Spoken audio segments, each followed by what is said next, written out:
Todo escanteio contra o Santos gera a mesma sensação da torcida, lá vem o perigo. Mas será que o problema está mesmo nos zagueiros do Santos? Ou será que existe algo estrutural na forma como o time defende escanteios que explica esses gols? Porque quando a gente analisa os lances com calma, aparece um padrão muito claro. E é exatamente isso que eu vou mostrar hoje. Esse é o OJ Analisa e aqui é sem achismo, apenas futebol direto ao ponto.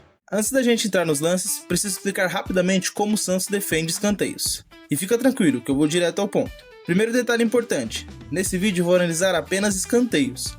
Não vou considerar cruzamentos de bola rolando ou bolas levantadas de outras jogadas, porque essas situações envolvem outros contextos defensivos. Aqui a gente vai focar exclusivamente nos escanteios. O Santos varia um pouco a sua forma de defender. Em alguns jogos o time marca em zona e outros utilizam uma marcação mista, ou seja, alguns jogadores marcam individualmente, enquanto outros protegem setores da área.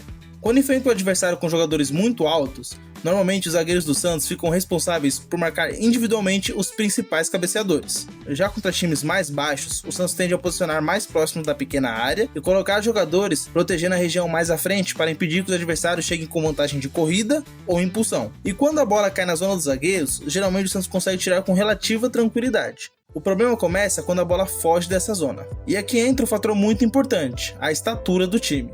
Se pegarmos como exemplo o jogo contra o Noroeste, em que o Santos sofreu um gol de escanteio, aparece um dado interessante. Sem contar o goleiro Brazão, apenas 4 jogadores tinham mais de 1,80 em campo. Enquanto isso, 4 jogadores tinham menos de 1,75. Do outro lado, o Noroeste tinha 5 jogadores acima de 1,85, ou seja, existe uma desvantagem física clara nas disputas aéreas. E isso pode inclusive ser um dos motivos para a Vojvoda testar um sistema com 3 zagueiros. Mas mesmo com essa desvantagem, o Santos tenta compensar com organização e movimentação defensiva.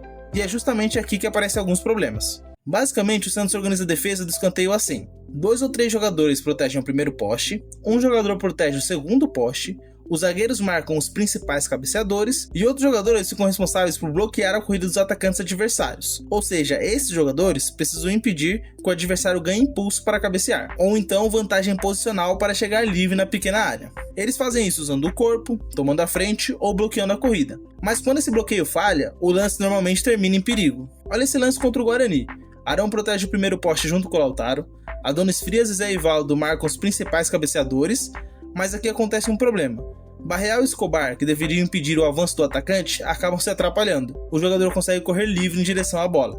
E quando o atacante ganha a frente, a disputa aérea fica muito difícil de vencer, principalmente porque Barreal e Escobar não são jogadores altos. Agora olha esse lance contra o Noroeste. De novo, o Barreal perde o posicionamento para o atacante, e aqui o adversário praticamente nem precisa saltar. Só com a vantagem de corpo e altura, ele já consegue ganhar a disputa. Alguns poderiam dizer que o Zé Ivaldo errou o tempo da bola, mas em disputas assim é muito difícil prever exatamente onde a bola vai cair. Perceba que o Zé Ivaldo cola no jogador mais próximo para atrapalhar a disputa. Nesse caso, o principal erro foi permitir que o atacante chegasse com vantagem na corrida.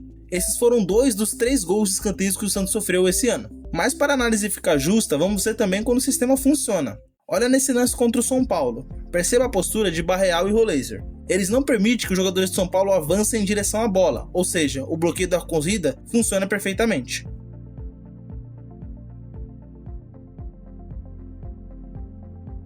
E nesse outro lance acontece algo ainda mais interessante. O Arboleda ia aparecer livre para cabecear, mas o Barreal percebe isso e abandona o jogador que estava marcando para fechar o espaço do zagueiro do São Paulo. Isso mostra que existe uma lógica defensiva clara no sistema do Santos. Então o Santos realmente tem uma estratégia para compensar essa desvantagem de altura. O problema é que esse sistema exige um nível de atenção muito alto de todos os jogadores. Eles precisam identificar rapidamente os cabeceadores adversários, bloquear a corrida, manter posicionamento, disputar a bola e ainda reagir à segunda bola. Tudo isso em poucos segundos. E isso também ajuda a explicar porque muitos desses lances acontecem no final dos jogos. Nesse momento, os jogadores já estão fisicamente e mentalmente mais cansados, e erros de posicionamento acabam acontecendo com mais frequência. Isso não isenta os erros individuais, claro, mas ajuda a entender por que eles acontecem. Na minha visão, seria muito difícil o Santos defender apenas com a marcação individual, porque em jogos com grande diferença de altura, o adversário levaria muita vantagem. Se o time fosse mais alto, talvez fosse possível. Mas dentro do contexto atual, essa forma de defender faz sentido. O problema é que ela exige a execução perfeita de todos os jogadores, e basta um erro pequeno para o escanteio virar perigo. Se você gostou da análise, já deixa o like e se inscreve no canal, porque aqui é assim, sem achismo, apenas futebol direto ao ponto.